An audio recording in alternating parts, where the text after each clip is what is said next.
자, 이제 47조 중개사무소 보실래요?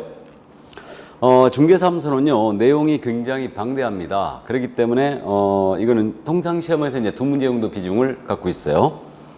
자, 그럼 이제 중개사무소의 설치에 대한 부분인데 일단 뭐 조문이 안 실려 있으니까 바로 거기 중개사무소 설치 개수에 대한 이 부분에 이제 13조 1항과 3항이 실려 있는데 보겠습니다.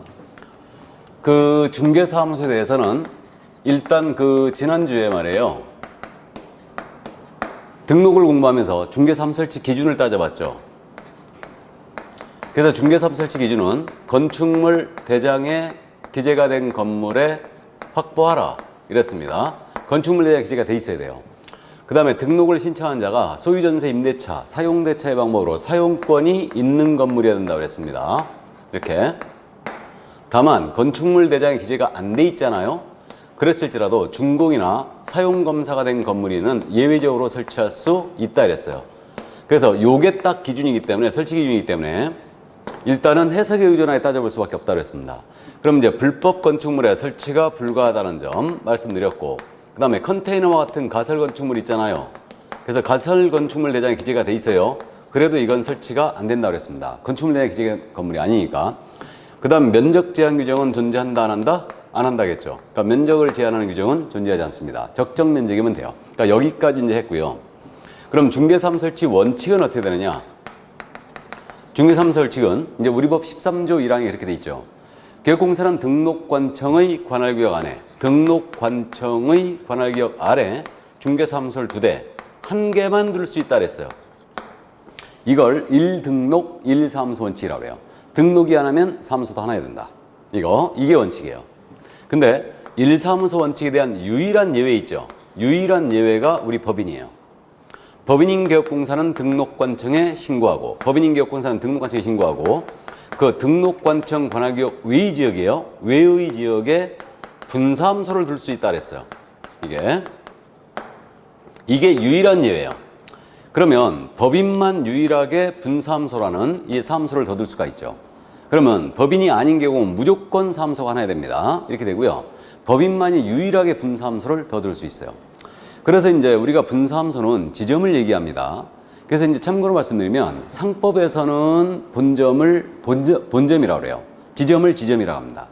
근데 우리가 이제 실생활에서 본점, 지점 이렇게 많이 표현하는데 민법에서는 법인의 본점을 주된 사무소라고 불러요. 법인의 지점을 분사무소라고 부르는 겁니다. 그렇기 때문에 이게 우리는 이제 민법상 용어로 가기 때문에 주된 사무소와 분사무소로 표현하는 거예요. 이게.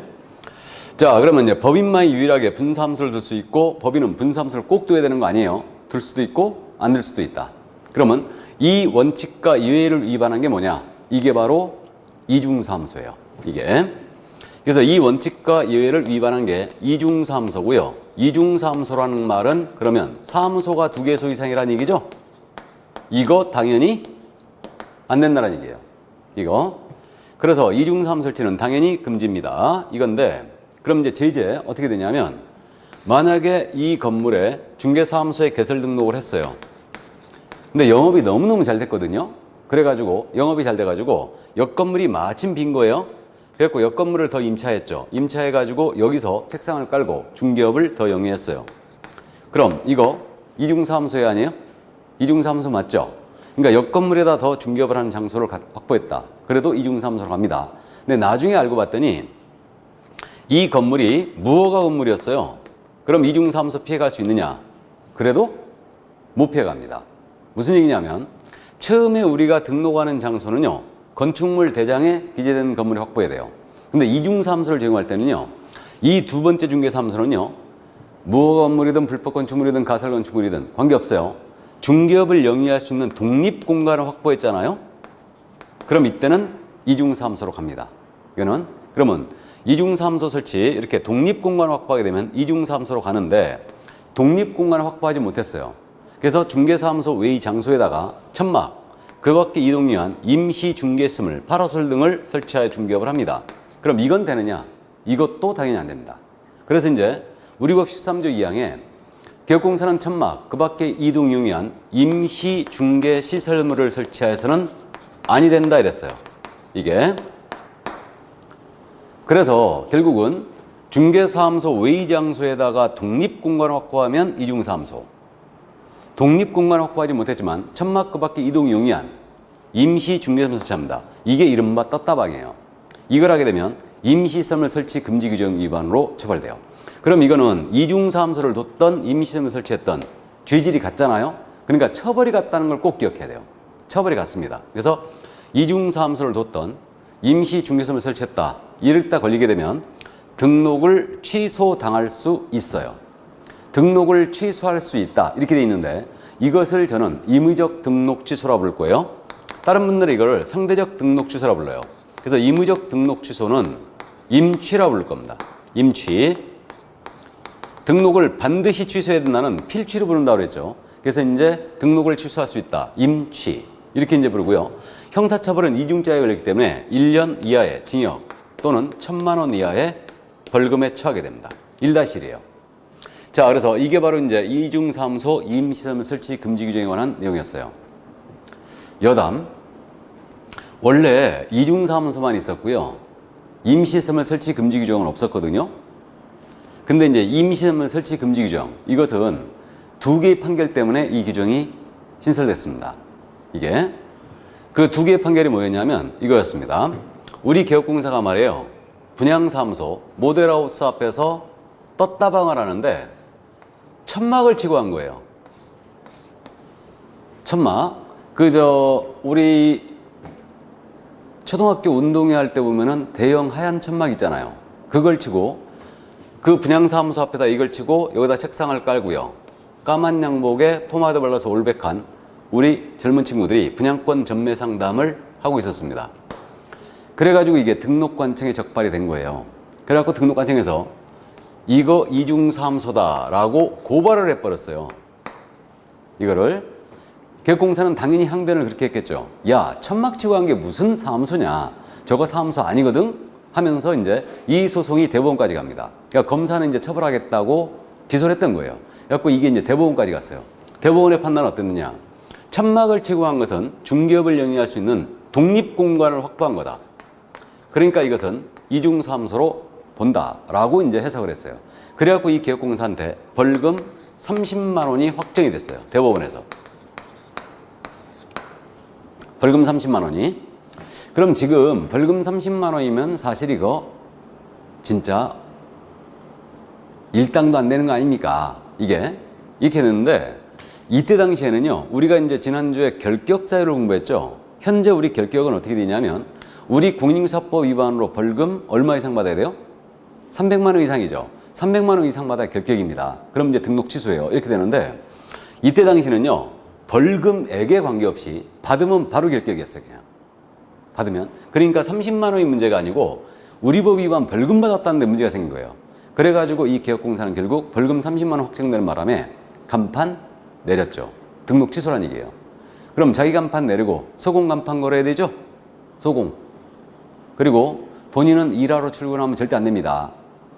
등록 취소가 됐기 때문에 커피만 마시러 나와야 돼요. 무슨 말인지 아시죠? 이걸 이해 못하시는 분은 자격시험 공부를 심각하게 재고를 해보시기 바랍니다. 그래갖고 결국은 천막 치고 한 것은 이중사무소로 처단이 됐어요. 자, 그런데 분양사무소 앞에서 천막 치고 한 것은 간이 배 밖으로 나온 거예요. 주로 뭐 놓고 합니까? 이거 놓고 하죠. 이게 뭐예요? 파라솔이죠, 이거. 제가 그림을 워낙 못 그려서. 그래서 이번엔 우리 개업공사가 파라솔 놓고 중개업을 합니다. 떴다방을 하는 거예요. 이건 역시 적발됐어요.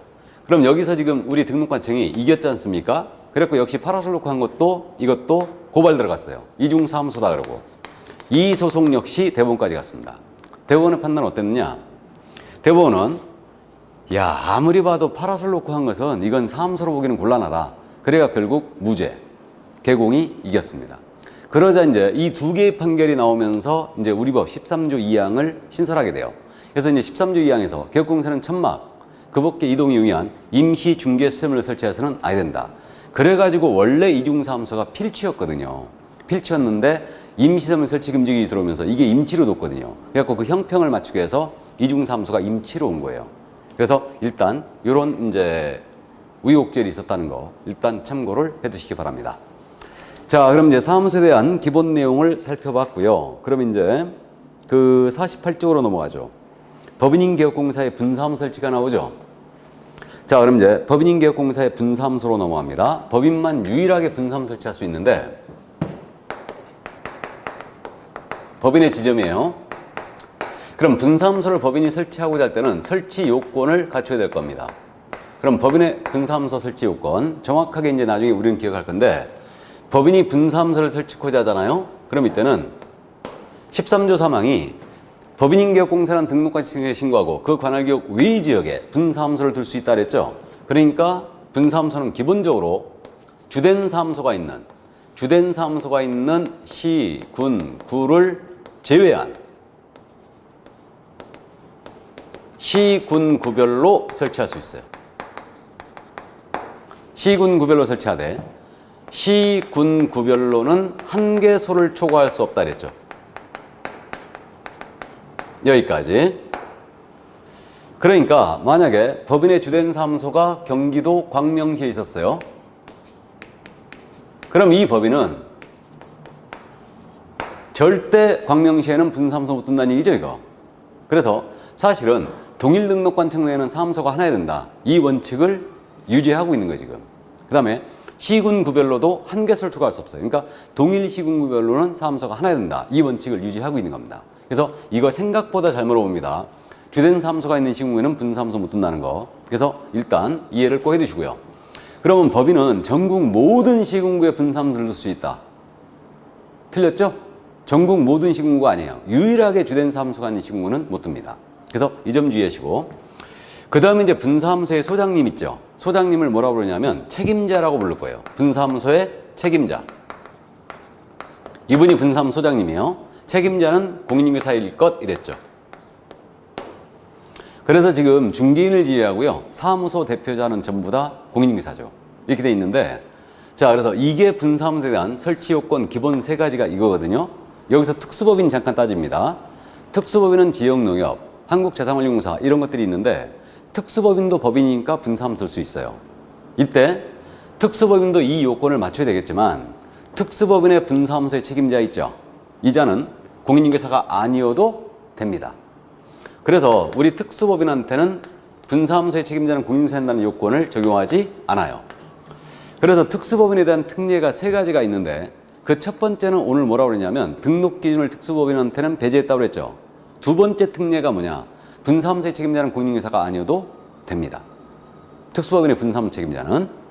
왜 그랬냐면 특수법인의 임원 중에는 공인중개사가 한 명도 없어도 되잖아요. 근데 분사무소의 책임자만 공인중개사에 한다는 모양새가 이상하니까 이걸 배제한 거예요. 그래서 이 점 또 기억을 해 두시고요. 그 다음에 이제 설치 신고할 때, 분사무소 설치 신고할 때 내는 서류를 봤더니 추가되는 요건이 있습니다. 그래서 이제 추가되는 요건이 우리 분사무소의 책임자 있죠. 이분은 설치 신고 전 1년 내 실시하는 실무교육을 이수해야 됩니다. 실무교육 대상이에요. 책임자는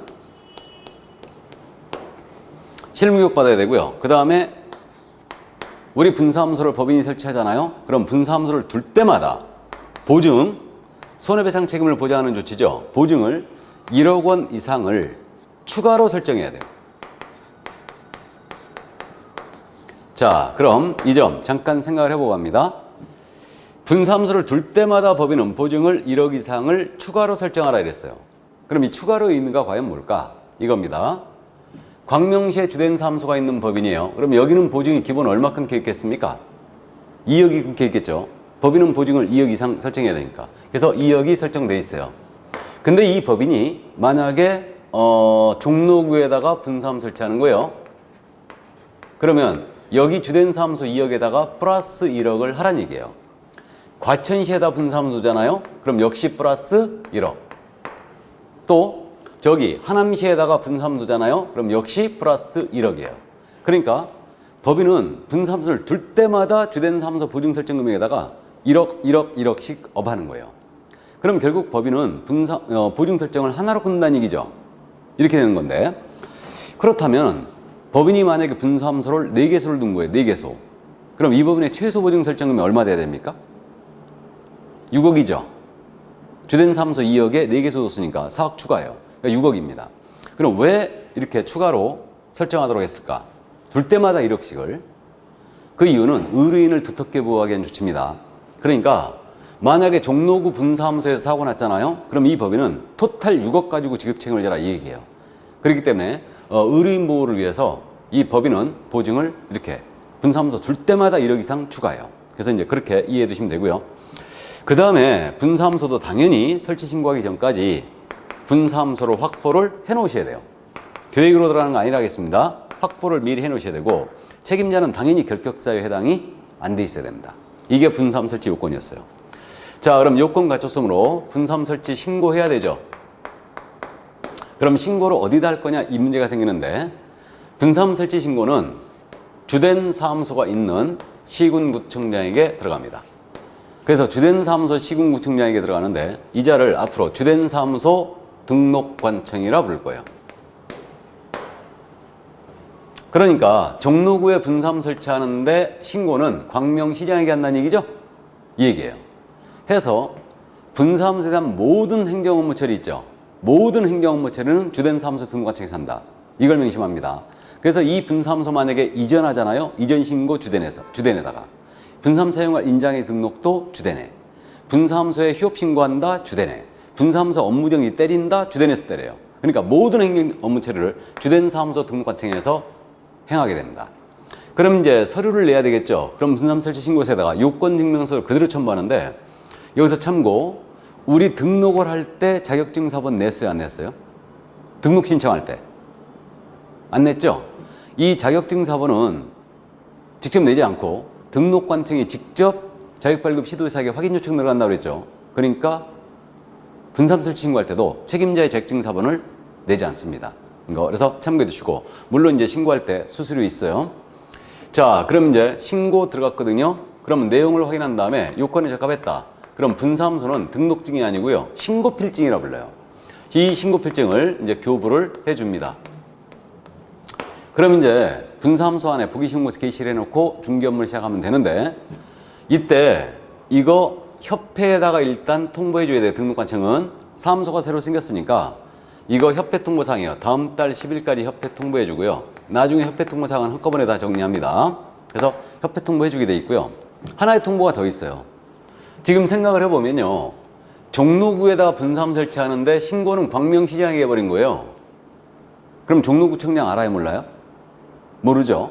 그러니까 주된 사무소 소재지 등록관청은 분사무소 소재지 등록관청에다가 그 사실을 지체 없이 통보해줍니다. 야, 너네 관내로 분사무 설치했으니까 그리 알아라 하고 통보해주는 절차가 있어요. 이게 좀 독특하죠. 자, 그래서 이게 바로 이제 분사무소였습니다. 자, 그러면 이제 분사무소에 대한 내용을 다 봤고요. 이제 게시를 공동사용을 볼까요? 50쪽에 중개사무소의 공동사용.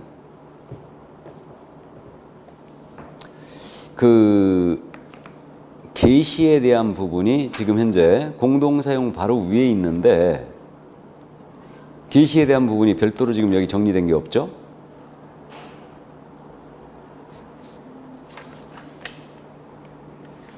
게시를 먼저 한번 볼까요? 거기 그 사무소 안에 공동사용 바로 위에 박스 처리된 거 있지 않습니까? 그래서 사무소 안에 보고 싶은 곳에 게시하고 업무를 게시한다 이렇게 돼 있는데 게시에 대해서 먼저 한번 짚고 가죠. 우리 법 17조인데요. 이 게시라고 돼 있거든요. 게시 의무. 그럼 게시라는 것은 걸어야 된다는 얘기죠. 걸어야 됩니다. 그러니까 책상 유리 밑에 껴두거나 책장 안에 넣어두면 위법합니다. 그래서 게시를 해야 될 게 뭐냐면 일단은 먼저 중개사무소의 개설 등록증 원본을 게시해야 돼요. 이거 원본이라고 특별히 못을 박았습니다. 왜냐하면 이게 사본을 잡고 걸어놓고 무등록업자들이 업무를 하더라 이거예요. 그래가지고 원본이라고 못을 박았습니다. 그럼 분사무소라면 신고필증 원본이겠죠? 이거 게시가 돼 있어야 되고 그다음에 공인중개사의 자격증 원본 게시돼 있어야 돼요. 그러면 개공의 자격증 원본 게시가 돼 있어야 되고요. 주의할 점은 우리 소공사의 자격증 포함이라는 거죠. 그러니까 결국은 중개사무소에 근무하는 자격증이 있는 자들 있죠. 전부 다 그 자격증이 게시가 돼 있어야 됩니다. 그 다음에 이제 보증관계증서가 게시가 돼 있어야 돼요. 그래서 공제증서 이렇게 게시가 돼 있고 이건 원본 사본 언급 안 했는데 일단 실무적으로 원본 게시합니다. 다. 그 다음에 이제 마지막으로 중개보수 한도액표가 게시가 되어 있어야 돼요. 우리가 중개보수표 있잖아요. 개설 등록을 했잖아요. 그럼 중개보수표는요, 그 등록관청에서 한 장 줍니다. 그 다음에 이제 협회 공제 가입하면 협회에서도 줘요. 그래서 중개보수표, 요율 한도액표가 이제 게시가 되어 있어야 돼요. 그러니까 네 가지예요. 나중에 이제 등자보수로 암기할 건데, 어쨌든, 그래서 네 가지가 게시되어 있어야 되고, 그러면 실무기록수료증입니다. 이것은 게시사항 아니죠. 다음에 사업자 등록증도 우리 법상 게시사항이 아니에요. 근데요, 사업자 등록증은 우리 실무적으로 게시해야 될까 안 해야 될까요? 사업자 등록증 해야 됩니다. 이것은 우리 법상 게시 의무는 없지만 세법상 게시 의무가 있어요. 그렇기 때문에 우리가 이제 중개사무소 가보면요, 5가지가 딱 게시되어 있어요. 등록증 원본, 그 다음에 자격증 원본, 그 다음에 보증관계증서 보수표, 그 다음에 또 하나가 사업자 등록증이죠. 그래서 이거는 우리 법상 게시 의무가 있는 건 아니에요. 사업자 등록증은 참고해 두시고요. 자, 그래서 이게 바로 이제 게시였습니다. 사무소 안에 보기 쉬운 곳에 게시를 해놔야 돼요. 그럼 이제 중개사무소의 공동사용으로 내려가 볼까요? 자, 그러면 중개사무소의 공동사용인데요. 이걸 이제 공동사무소라 불러요. 우리가 법원 앞에 가면 합동법률사무소도 있거든요. 우리도 저는 그래서 합동이라 불렀는데, 그래서 요즘 실무에서도 이제 합동이라 부르는 데 여태 있습니다. 근데 이제 합동이란 말이 없어지고 우리는 공동사무소, 강학상 이렇게 부릅니다. 그래서 개업공사는 그 업무의 효율적 수행을 하여 사무소를 공동 사용할 수 있어요. 이게 다만 공동 사용할 수 있는데 업무정직 기간 중인 자와는 공동 사용할 수가 없습니다. 그래서 우리 교재에 원칙과 예외로 그렇게 돼 있잖아요. 그러니까 원칙은 공동 사용이 돼요. 하지만 예외적으로 업무정직 기간 중인 자와는 공동 사용이 안 돼요. 이게. 자, 그럼 이제 공동 사용은 이렇게 된 겁니다. 설치 방법은 어떻게 되느냐? 자, 이게 중개사무소예요. A 개업공사, B 개업공사, C 개업공사, D 개업공사가 사무소를 같이 씁니다. 그럼 이게 공동사무소예요. 이게. 이때 공동사용할 때 종별에 따른 제한이 있느냐? 종별 제한 없어요. 그러니까 종별이 같아야 사무소를 같이 사용할 수 있다. 이거 아닙니다. 종별 제한 없습니다. 그러니까 A는 공인중개사기업공사고 B는 중개인이에요. C는 법인이에요. D는 분사무소예요. 이래도 공동사용 가능합니다. 다만 이거 C법인과 D분사무소는 같은 법인이 아니어야 되겠죠. 이게. 그리고 이 중개인은 공인중개사기업공사와 사무소를 같이 쓰더라도 업무적 제한을 받는 겁니다. 이거. 그리고 인원수 제한이 있느냐? 없어요. 그래갖고 이제 수십 명이 모여서 상관이 없고요. 2인 이상이 쓰게 되면 공동사용이 되는 겁니다. 그럼 구체적인 설치 방법은 어떻게 되냐면 이렇게 되죠. A, B, C, D가 우리 학원 30회 동기생들이에요. 의기투합했죠. 사무소 같이 운영하자. 그래가지고 좋은 건물 하나 임차해가지고 여기다 대고 개설 등록을 동시에 들어가는 거예요. 그러면 공동사용이 되는 겁니다. 또 혼자 A가 쓰고 있는 사무소에 B, C, D가 등록을 들어옵니다. 그럼 공동사용이 되는 거고, 또 B, C, D가 다른 곳에서 중개업을 영위하던 개업 공인중개사였다면 이들이 여기다 대고 중개사무소 이전 신고하는 거예요. 그럼으로써 공동사용 하나죠. 그러니까 등록의 방법, 이전 신고의 방법으로 공동사용 하나입니다. 그럼 이때 중개사무소를 공동사용했을 때 별도의 공동사용 신고 제도가 있느냐? 그런 제도는 없어요. 그런 제도는 없고, 등록 신청 서류를 내거나 이전 신고 서류를 내잖아요. 이때 낼 때 서류 한 가지만 더 추가하면 돼요. 어떤 서류만 추가하면 되냐면 공동 사용하는 다른 개업공사 있죠. 공동 사용하는 다른 개공의 승낙서만 들어오면 돼요. 이것만 추가하면 됩니다. 그러니까 A, B, C, D는 사무소를 같이 사용하기로 합의합니다. 이런 승낙서만 더 들어오면 될 뿐 별도의 공동 사용 신고 제도라는 건 존재하지 않는다는 얘기죠. 그러면 우리 개업공사가 사무소를 같이 쓰게 됐을 때 우리 법상 주어진 특혜라는 게 있느냐? 특혜 전혀 없어요. 그래서 특혜가 전혀 없고요. 모두 우리 법상 주어진 개공들의 의무 있죠. 전부 다 각자 이행해야 돼요. 이걸 우리는 개별적 운영의 원칙이라고 부르고 있어요. 그러니까 사무소만 같이 쓸 뿐 다 따로예요. 다 따로. 개시 따로. 상호 딸기, 호박, 바나나, 수박 다 따로 써야 됩니다. 이거 고용인 고용 다 따로 해야 돼요. 어떠한 특혜도 존재하지 않아요. 이게. 그래서 사무소만 같이 쓸 뿐 별도의 특혜가 없기 때문에 실무적으로 공동사무소를 잘 활용을 안 해왔던 게 현실이에요. 이게. 그래서 이걸 악용만 해왔죠. 악용. 그래서 이 악용을 차단하기 위해서 업무정지 기간 중인 자와는 공동 사용할 수 없다. 이 규정을 두게 된 거예요. 그래서 어떻게 악용을 해왔냐면 이거예요. 예를 들어서 A가 중개사무소 열었거든요. 근데 A가 중개업을 하다가 영업정지 먹었어요. 업무정지라고 그런다고 그랬죠. 업무정지 먹었습니다. 그러자 A는 업무 못해요. 못하니까 B로 하여금 여기 중개사무소에 등록을 하게 하는 거죠. B로 하여금. 그리고 본인은 일하러 출근하면 돼요? 안 돼요? 안 되는 거예요. 커피만 마시러 나와야 되죠? 이거 업무정지 기간 중에 업무했다 걸리게 되면 등록 취소당합니다. 정지 중 업무는 무조건 취소해요. 자, 그래서 이제 그렇게 됩니다. 그러니까 이런 식으로 악용을 해왔던 거죠. 그래가지고 이제 업무정지 기간 중이냐는 공동 사용할 수 없다 그랬어요. 해서 이 A가 B한테 승낙서를 주는 방법으로 공동 사용할 수 없습니다. A는 업무정지 먹었기 때문에. 그럼 이번에는 이 A가 업무정지 현재 먹었잖아요. 이자가 B한테 승낙서를 주는 방법으로 공동 사용 안 되니까 이번에는 이 A가 시의 중개사무소로 이전 신고하는 거예요. 중개사무소 이전 신고하는 방법으로 이자가 일로 오는 거죠. 이런 방법으로 공동 사용할 수가 없다 이랬어요. 구체적으로. 그래서 결론적으로 업무정지 기간 중인 자는 공동 사용이 안 돼요. 그래서 이제 이런 악용을 차단시키기 위해서 이런 규정이 이제 들어온 겁니다. 근데 생각을 해보면요. 우리가 그저 중개사무소라는 건요. 이 장소에 중개사무소가 계속 영업을 하고 있다. 이런 인식을 손님들한테 줘야 되죠. 그러니까 중개사무소를 한번 앉게 되면 쉽사리 잘 옮기질 않아요. 왜? 지속적인 광고가 나가거든요. 중개사무소가 있다는 게. 근데 이제 영업정지를 먹게 되면은 결국은 다른 개용한테 이거 등록을 하도록 함으로써 이 사무소 운영을 못하게 하잖아요, 지금. 그럼 이 사무소가 계속 중개업을 해야 되겠어요. 이 장소에서. 그럼 어떻게 되느냐? 우리가 아직 공부 안 했지만 업무정지 먹은 A 있죠? 폐업 신고해버려야 되지 않겠어요? 업무정지 기간 중에도 폐업 가능하다고 그랬죠? 결격사유에서 공부했어요. 그럼 이자가 업무정지 기간 중인데 폐업 신고를 해버립니다. 그럼 이제 B가 걸면 되죠. 그리고 A는 커피만 마시러 나오셔야 됩니다. 일하러 나오시면 절대 안 돼요. 이거. 그래서 이제 이런 식으로 폐업 신고해버리고 결국은 계속 사무소를 운영을 해야죠. 이게. 그래서 이제 보면요. 저희 송도 같은 데서도 공동망 운영되고 있잖아요. 정보망. 공동망 운영되고 있는데 자격증 있는 실장님 구합니다. 이렇게 뜨잖아요. 그럼 10중 8구 그 중개업소는 업무정지 먹은 거예요. 그러니까 본인은 폐업 신고해버리고 자격증자를 거는 거지. 이게. 그리고 본인이 일하러 출근하면 안 됩니다. 커피만 마시러 나와야 돼요. 자, 그래서 이게 바로 이제 공동사무소였는데, 근데 공동사무소는 이제 생각을 해보면요, 여러 가지 장점이 좀 있죠.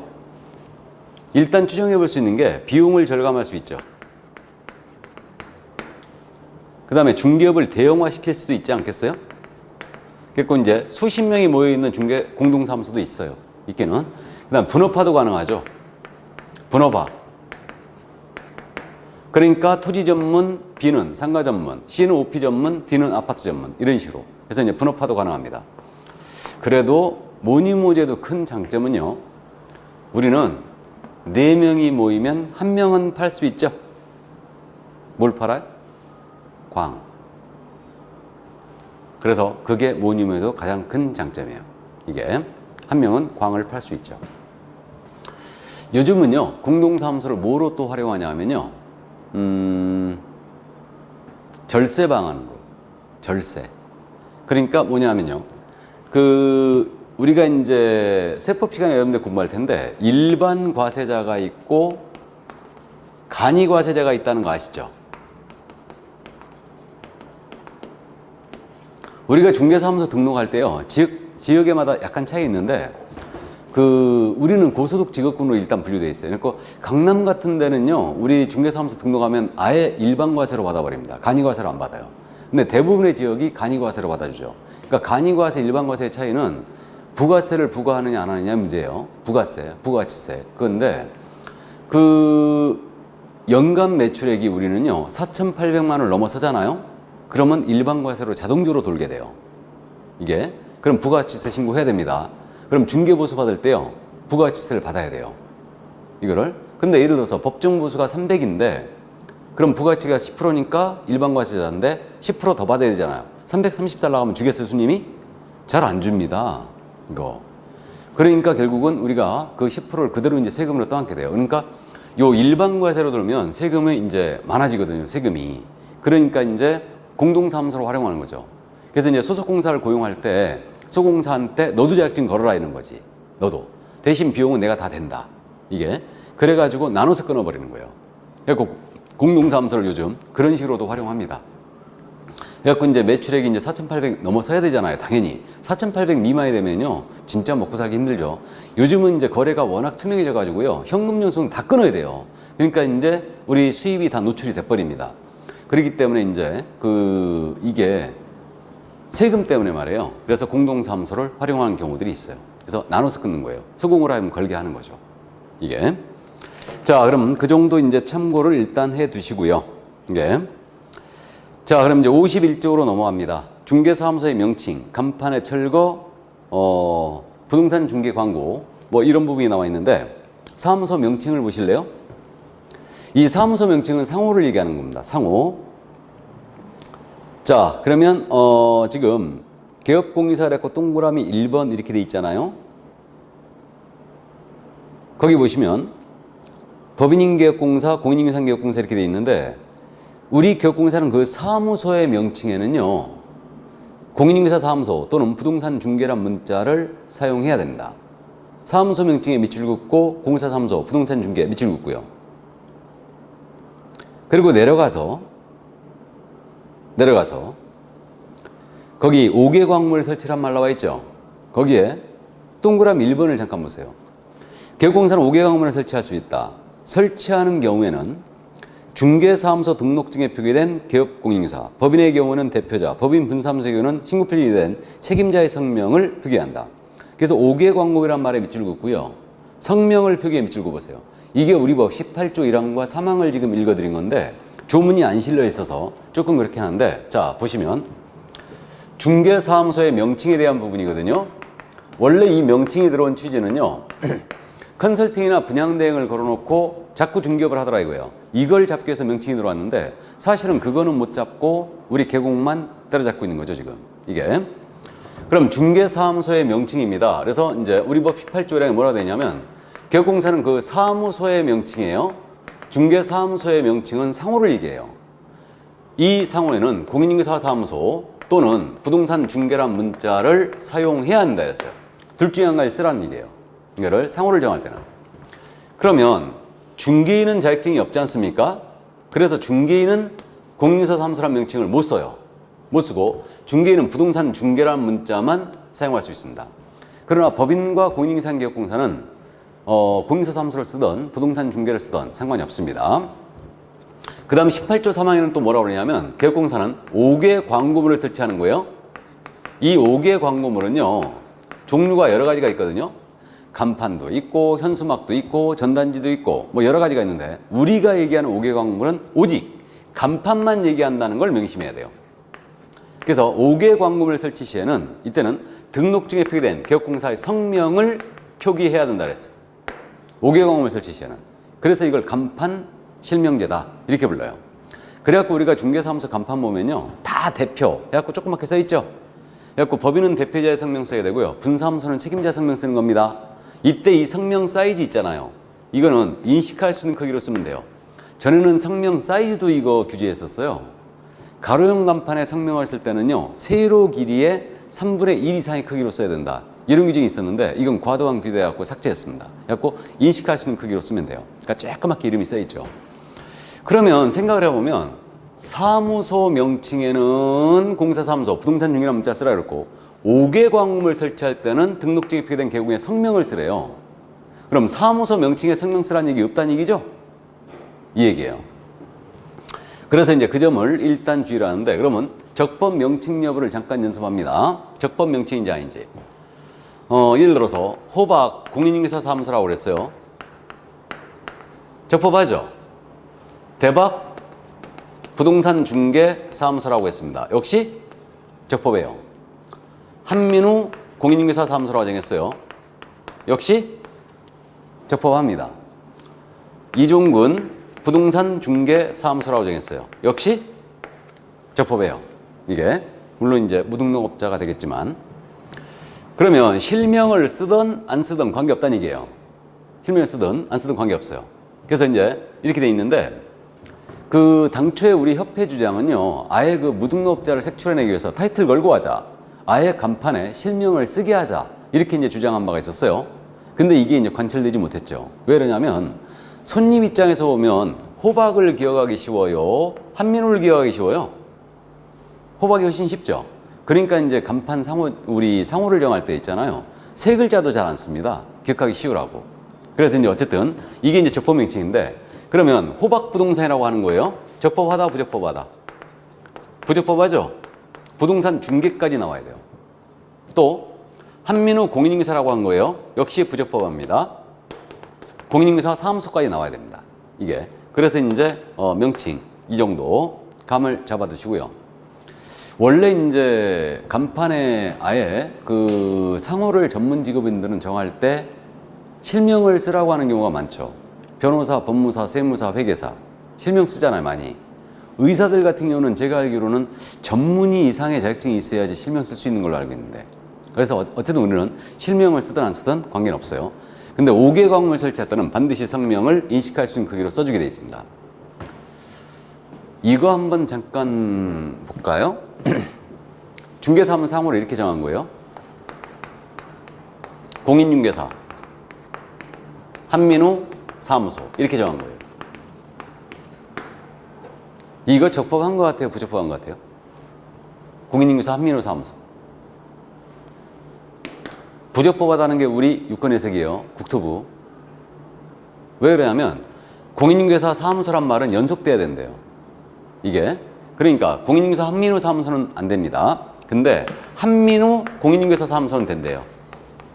그래서 저는 유권 해석을 믿지 않아요. 이런 놈의 해석이 어딨냐고, 이게.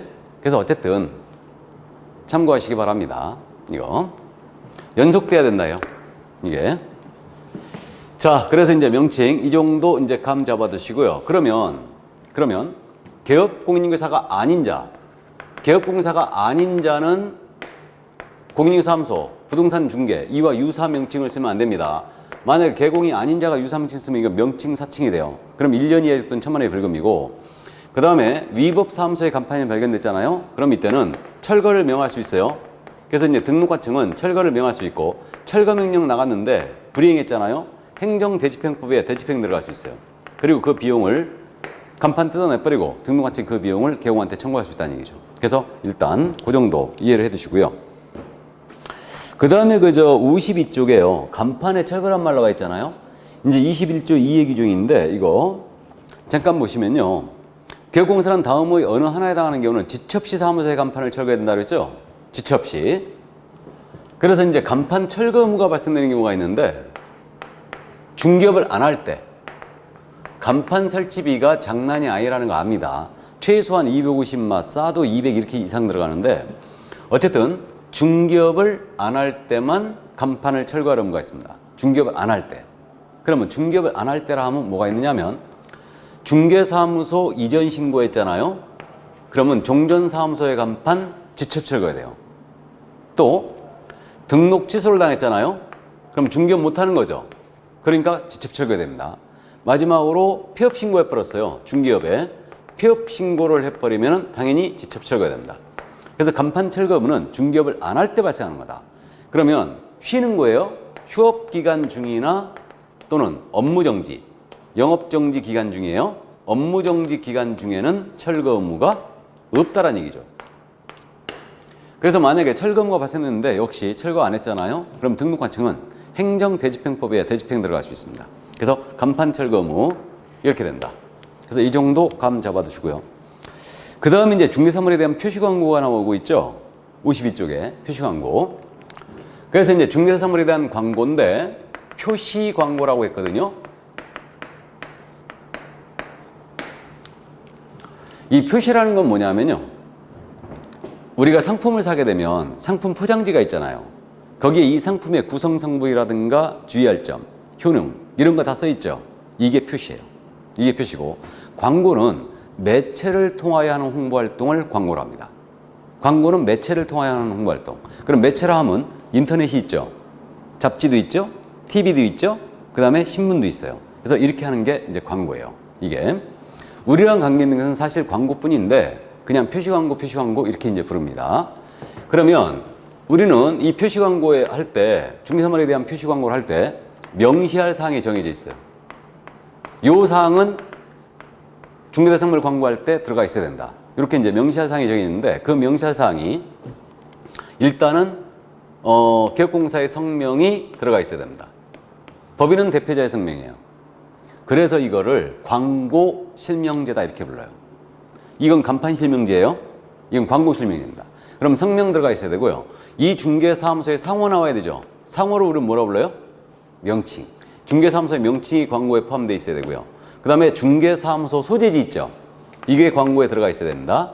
그 다음에 당연히 광고할 때는 연락처 들어가 있어야 되죠. 기껏 광고해놓고 연락처 안 들어갔으면 그게 뭔 소용입니까? 그러니까 연락처가 들어가 있어야 돼요. 그래서 이게 이제 성명소연인데 네 가지. 우리는 네 가지 나오면 오지선다를 풀기 때문에 무조건 주의해야 됩니다. 그래서 네 가지가 들어가 있어야 됩니다. 그러면 이렇게 광고할 때는 네 가지가 꼭 들어가 있어야 된다. 그러면 개공이 아닌 자는 중개부락에서 표시 광고하면 안 됩니다. 개공이 아닌 자는. 이때 주의할 점은요, 이 개공이 아닌 자의 범위에 소속이나 중개보존이 들어간다는 거죠. 그러니까 소공이나 중개보존이 광고하면 안 됩니다. 특히 이번에 지금 개정된 사항이 광고할 때 중개보존을 명시하면 절대 안 된다고 아예 못 박았어요, 그냥. 이게. 그래서 소속이나 보존은 광고 못 합니다. 개공이 하는 거예요. 그러니까 개공이 아닌 자의 범죄는 소공이나 보존도 여기서는 포함되고 있어요. 그래서 일단 그 정도 이제 감 잡고요, 이게. 그럼 이제 광고할 때 명시할 사항을 이제 쭉 짚어봤는데, 이번에 이제 신설한 내용이 말이에요. 거기 우리가 색깔 약간 신설해갖고 2020년 8월 21일 시행 이렇게 돼 있는데, 요거 잠깐 지적만 해드리면, 거기 바로 앞에 중개보조원에 관한 사항은 명시해서는 안 된다 그랬죠. 그러니까 광고할 때 중개보조 명시하면 안 됩니다, 절대. 그래서 이제 이거 명문화 시켰고요. 이제 내년 8월 달부터 시행이에요, 이거는. 근데 우리 시험범위에 들어왔기 때문에 이해해 두셔야 되고요. 그 다음에 이제 동그라미 2번에 있는 내용인데, 2번에 이제 신설한 내용이죠, 이게. 개업공사가 인터넷을 이용하여 중개사물에 대한 표시 광고하는 때는 위 1에서 정하는 사항 외에 중개사물의 종류별로 대통령령이 정하는 사항, 소재지, 면적, 가격 등의 사항을 명시해야 된다고 그랬어요. 그래서 인터넷 광고 요즘 워낙 이제 허위 광고가 많기 때문에, 그래서 이제 이걸 신설하게 된 거고요. 그 다음에 이제 동그라미 3번은 부당한 표시 광고 금지가 돼 있어요, 지금. 그래서 부당 표시 광고 금지 규정이 들어왔습니다. 그래가지고 그 박스 안에 있는 내용이 바로 부당 표시 광고의 대표적인 예를 지금 예시한 건데, 중개대상물이 존재하지 않아서 실제로 거래할 수 없는 물건이에요. 그래서 실제 거래할 수 없는 물건에 대하여 표시 광고하는 행위, 부당 표시 광고의 대표적인 유형이고, 그러니까 물건이 없는 건데 허위 광고했다는 얘기죠. 그 다음에 니은입니다. 중개사물의 가격 등 내용을 사실과 다르게 표시 광고하거나 나아가서 사실을 과장되게 표시 광고하는 거예요. 그래서 뭐 집이 다 쓰러져 가는데 이렇게 새 집이 없다, 뭐 이런 식으로. 그 다음 디귿, 그 밖에 표시 광고 내용이 부동산 거래 질서를 해치거나 중개 의뢰인에게 피해를 줄 우려가 있다. 그래서 대통령령으로 정하는 내용의 표시 광고는 모두 금지되어 있으니까, 그러니까 대통령령에서 이제 구체적인 부당 표시 광고 유형을 지금 명시를 해줄 건데, 아직 대통령령이 안 나왔기 때문에 일단은 나중에 이제 좀 더 나오면 이제 더 정해질 겁니다. 물론 이제 국토부 장관이 이 부분에 대해서 좀 더 세부적인 내용을 고시를 할 거예요. 그 다음에 이제 이번에 지금 부당 표시 광고 하는 게 이제 금지가 돼 있고요, 일단은. 그래서 허위 과장 광고, 뭐 사실과 다르게 광고하는 거, 이거 다 금지가 돼 있고, 거래질서를 해치거나 의뢰인에게 피해 줄 우려가 있는 광고 전부 다 금지가 돼 있어요. 그 다음에 또 이번에 신설한 게 지금 53쪽 맨 위에 보충학습 부분에 있죠. 지금 인터넷 표시 광고에 대한 모니터링 제도가 현재 신설됐어요. 이것도 역시 내년 8월 달에 시행하는데, 국토부 장관이 부당한 표시 광고를 하고 있는가, 이 법을 준수하고 있는가, 이것에 대하여 모니터링 할 수 있어요. 그래서 이제 이 모니터링을 국토부 장관은 지금 이제 한국감정원에 그 위탁을 일단 할 거고요. 그래서 그 국토부 장관이 모니터링 할 수 있다는 점, 등록관청 아니에요. 그래서 이제 그 점을 주의해 주시고, 국토부 장관이라는 부분에 밑줄 그어놓고, 그래서 이제 국토부 장관은 이런 모니터링을 위해서요, 정보통신 서비스 제공자 있죠. 정보통신 서비스 제공자. 이들에게 자료 제출을 요구할 수 있고요. 나아가서 필요한 조치도 요구할 수 있어요. 국토부 장관이. 그러니까 이제 이게 상당히 중요한 의미를 가졌다고 저는 보고 있는데 뭐냐면요. 우리가 실무에서 지금 중개사물에 대한 광고를 어디다 많이 하냐면요. 생활정보지에다가 하는 경우도 많고요. 일부 이제 그 아랫역 쪽에서 많이 생활정보지 광고하는 경우도 많고 또 주로 이제 네이버 있지 않습니까? 특정 포털을 언급해서 지금 죄송한데 네이버나 다음에 광고를 많이 해요. 특히 네이버에 많이 하죠. 그 다음에 여러분들이 아시는 직모, 다모, 그 다음에 피터팬의 모 이런 것들 있잖아요.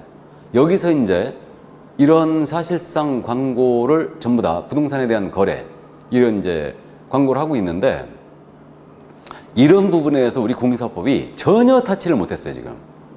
근데 이번에 모니터링 제도가 들어오면서 국토부 장관이 이제 이것에 대하여 정보통신 서비스 제공자들이죠. 이들에 대해서 규제할 수 있는 근거를 마련하는 데 의의가 있어요. 그래가지고 우리 개업공사들이 이제 광고할 때 어쨌든 허위 광고 이제 이걸 잡기 위해서 부당 표시 광고 금지 규정이 들어왔고요. 이것에 대하여 이제 포털도 일단 책임을 일부 지울 생각이에요 지금. 그렇기 때문에 이런 부분들이 지금 현재 들어와 있다는 게 조금 특색이 있습니다. 그래서 이런 포털들이 이제 국토부 장관이 자료 제출 요구했고 조치해라 이렇게 했는데 불응하게 되면 500만 원 이하의 과태료 부과사예요 이거. 그래서 이제 일단 이런 내용이 들어왔다는데 의의가 좀 있습니다. 참고를 해주시고요. 자, 그러면 일단 그 광고 내용까지 이제 다 살펴본 겁니다. 이제 중개사무소 이전이 나와 있는데 요거는 좀 쉬었다 할까요? 예, 그래서 이 부분은 조금 쉬었다가 나가도록 하겠습니다.